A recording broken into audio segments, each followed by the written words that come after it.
completely worth all the effort to make this at home, I would say. Like, it is just spicy. Wow. I'm not sure I can replicate it. It's the best buffalo wings I've ever had. I second that. By far. Yeah.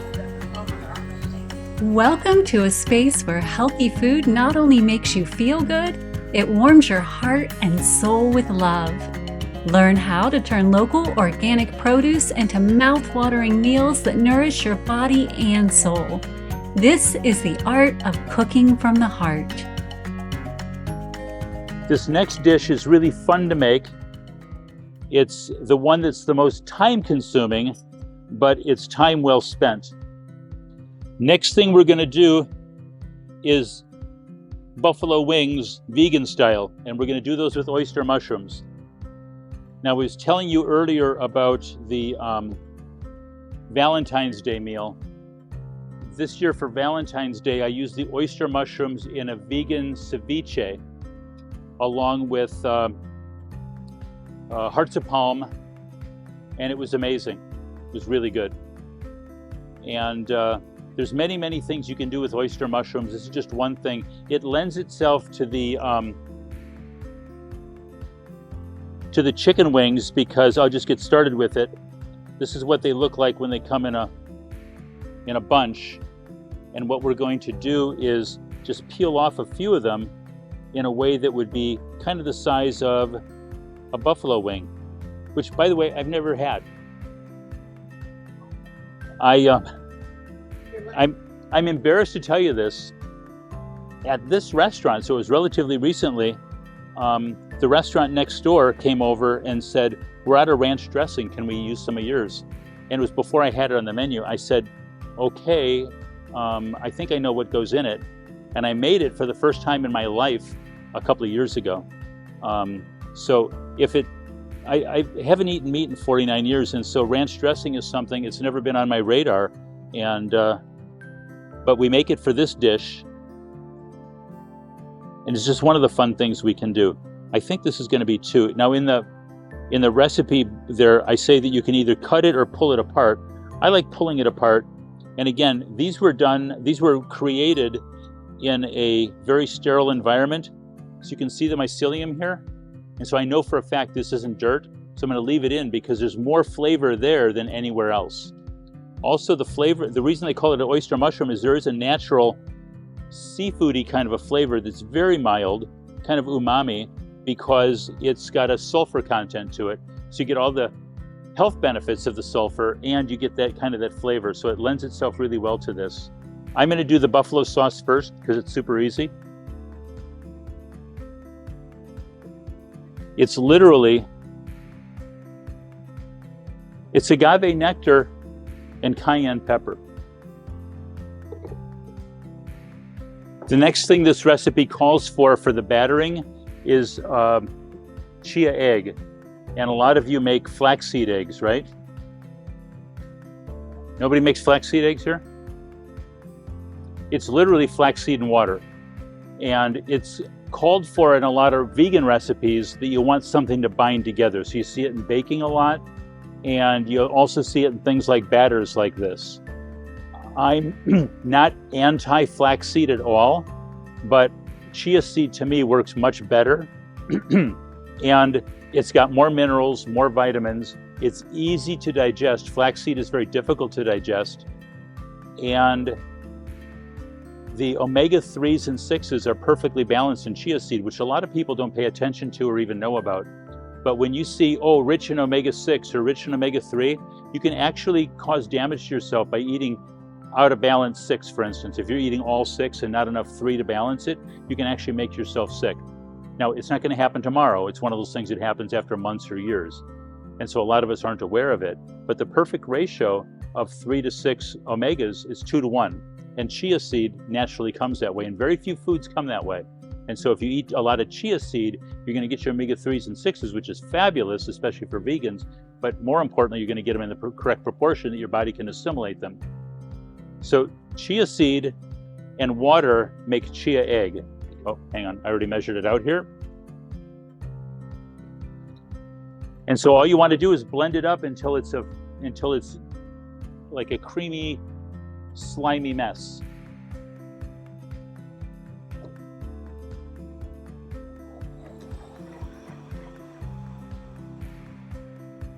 Now, you can grind the chia seed first if you want to, and then add ground up chia seed to water, or you can do it together like this. It's up to you. It'll end up with the same thing.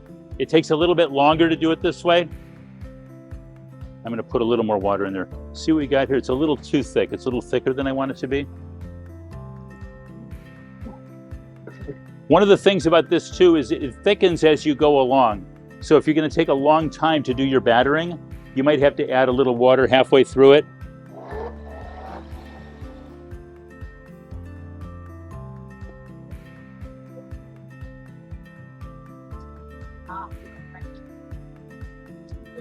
Like this. It's not as thick as a milkshake, but almost. But it's not watery at all. I'd almost like you to stick your fingers in there, and then you could really tell. If you were at home, you could do that. For those of you who are asking before, do they really make their own bread, or is he just fibbing? There it is, rising right now. We grind our own flour. We call this all-purpose flour for here, and because we're gluten-free, it's white rice flour, brown rice flour, tapioca, and potato. Not in exactly the same proportions, but that's what goes into it. And this is our basis for our buns, our focaccia, our pizza when it's on the menu. So we need a little bit of spice in the flour, make it taste good. What spice is that? That one's sage, and I might have left it off, but coriander is kind of my secret ingredient in this, and I might have left it off there, so we'll have to add that in. Little oregano. And then we're going to do salt, pepper, and onion powder. This part can be messy, and if you've got a third hand, this is the time to use it, because you're going to be dipping into dry, wet, and then dry again. And at first you'll say, David, I'm fine, this is great. But after you do 6 or 7 of them, you'll see it gets very sticky and messy. You might want to change gloves. You might want to change batter. You might just stick it out and keep on going.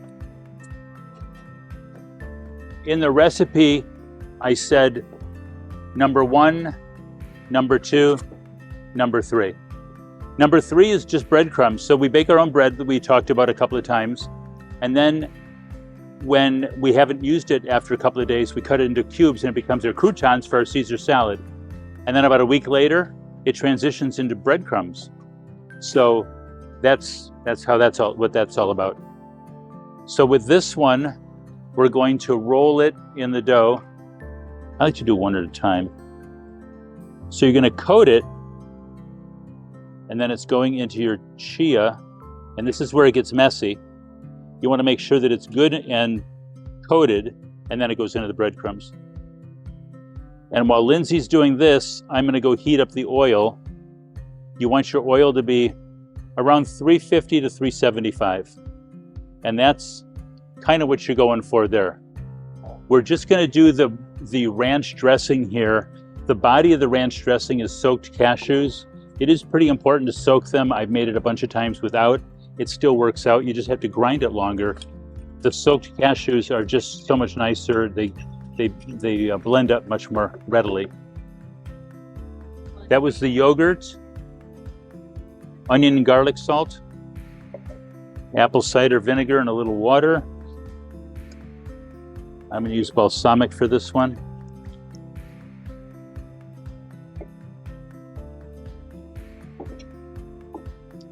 And almond milk is the last ingredient. Be right back. Okay, who here makes their own almond milk? Every day? Okay, that's the way to do it. I mean, every day that you need it, right? How long does it take you to do it? Yeah, 2 or 3 minutes. It's the easiest thing you can do. You can do a whole pitcher at 3 minutes in the morning. Use it for your smoothies, use it for your oatmeal or whatever. Use it throughout the course of the day or even tomorrow. It's still good. And do you know what preservatives you need to put into it? That's right, nothing. The preservatives they put in the boxed almond milk, it's like this long. They're all preservatives. You don't want to eat that. And it's bad seed oil and processed sugar. It is not for human consumption. Really bad stuff. You soak the almonds overnight, and then in the morning, you pour it out. You only need to use 1 cup in a 7-ounce, in an 8-ounce Vitamix. So you pour out the water, rinse the almonds, and pour that water out. Those almonds go in, and then you go up to 7 ounces with water, including the 1 ounce that's already in there of nuts. So you go up to the 7-ounce point, and you mix it for 3 minutes, even 2 minutes, and it's perfect. Then you strain it through a nut milk bag, and you're all set. It literally just takes 3 or 4 minutes. It's super easy.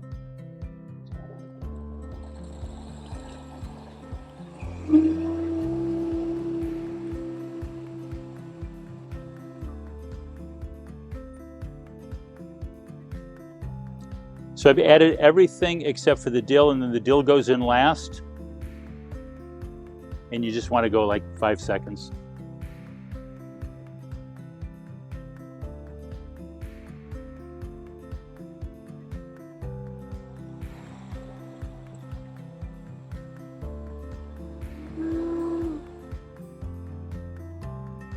Here's your ranch.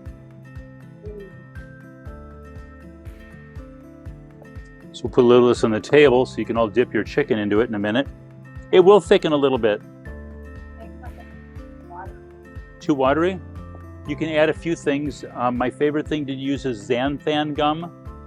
You can use cornstarch, you can use arrowroot powder. Those are the top 3. Make sure that it's organic, it's GMO free, etc. And you'll be fine. There's different applications, like if something's already got corn in it, maybe you want to use cornstarch. It's the one that I use the least. I'm going to start popping these in the oil here. The only oil we cook with is coconut oil. You can cook with whatever you want. I'm not going to judge you. A lot of the seed oils, especially when cooked, are extremely carcinogenic. Most of them are very, very bad news. So we don't use them here because we're cooking with love. Think about it. I'm cooking with love and I'm feeding you seed oils. Like there's not a connection there, right? I'm cooking with love and I'm using the highest quality ingredients I can, and I'm only using coconut oil, and everything's organic. Then that's kind of believable now, right? You with me? And I love our planet. I love you all. I love myself and my family, and I wouldn't have it any other way. When my daughter wanted to open up a chocolate tree in Sedona, I thought it was the craziest phone call I ever got from her. We lived in England for 5 years, and both of us independently had made the decision that that's where we live now, but we didn't tell each other. And then she told me one day, "Dad, I live in England now." I said, "Oh my goodness, so do I." But I didn't want to put my agenda on you. And this is we'd only been there a couple of months. And so we lived there for 5 years, and we were having the time of our lives. And she was in the gem business, and she was doing ethically harvested gems, and would come back and forth to the Tucson Gem Show every year. So in 2007, after the Tucson Gem Show, she goes up to Sedona, she's selling some of her jewelry, and she meets a person, and she falls in love with him. And he happens to be a chocolatier, and he makes raw organic chocolate. He said, "Dad, you'd love this guy. He makes raw organic chocolate." And so I said, "Okay, send me some of it and I'll start to play with it." So that's when I started working with chocolate. And the next phone call was, "Dad, I'm in love, I'm not coming home, and I want you to come back to Sedona. Let's open a restaurant together," which that was the weirdest phone call I'd ever had. Without giving you all the details, I had been in the restaurant business and had 20 restaurants before that. And when she was little, I decided I want to be a more present father. So I got out of that industry and I did something else where I could be at home every day. And so I never thought I'd be in this industry again. I never thought I would be here in front of you. This is like the wildest thing for me.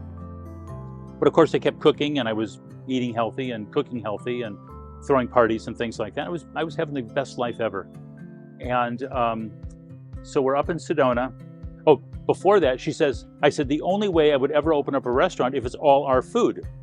And she said, "Well, yeah, that's what I want to do." I said, "Jen, nobody eats our food. Are you kidding me? Look at this. I mean, there's a line at McDonald's right now. Are you kidding me? Burger King is like, everyone's busy eating there, and people don't even understand what we're doing." "Dad, I'm telling you, there's a market for it, and there's a market in Sedona, and I want to do it, and it'd be so much fun." And she kind of hooked me with the so much fun thing, because it is really fun working with your daughter And we had a blast. We also tried to kill each other a couple times, but we really, most of the time, had so much fun. And so we opened up this little restaurant thinking we're just gonna do all organic, gluten-free. At the time, we were a raw vegan restaurant. And we're gonna do, the business model that we were using was called Divine Commerce. And we're just gonna see if we can actually make this work in today's marketplace, in today's day and age. Of course, it's 15 years ago. It worked out okay. We didn't make any money, but we were having fun. And so we did another year and a year after that and a year after that. And eventually people started really liking what we were doing and getting what we were doing. At first people would walk in, and I'm not saying this is wrong, but a lot of people say, like, you're a vegan restaurant, can I have a tofu pup? I would get that a lot. Are they still in market? Do people know what they are? They're like a tofu hot dog. Like, people thought we would serve that at the restaurant. I said, no, we make all of our own stuff here. And they go, oh, really? I'm kind of in the mood for a tofu pup. And they would walk out. And so it was strange in the beginning, I'll be honest with you. Not everybody was like that, but it was strange. And eventually it caught on. And I'm convinced now that people will eat our food. But still, I'm a little dismayed 15 years later that there's still a line out the door for places that are serving seed oils. I mean, to me, if you knowingly hurt somebody, that's against the law, right? If I were to hit you, then you could arrest me and I would go to jail because I hurt you intentionally. Well, these people are intentionally hurting people, and for some reason, it's perfectly okay. It boggles my mind.